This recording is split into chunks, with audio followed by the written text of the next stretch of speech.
It's your old pal Tom Murford again, and I want to share some wisdom with you. I learned a lot from my boys way back in Korea on a business trip in 1995. That don't matter.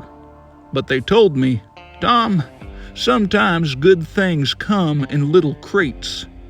And I never believed them until I saw the Junior Peterson model. A little mill with a whole lot of power. Good things do come in small crates, but only if it's a Peterson. So go make the choice a real Sawyer would choose. Go make the Sawyer's choice and get 5% off if you tell them Tom sent you.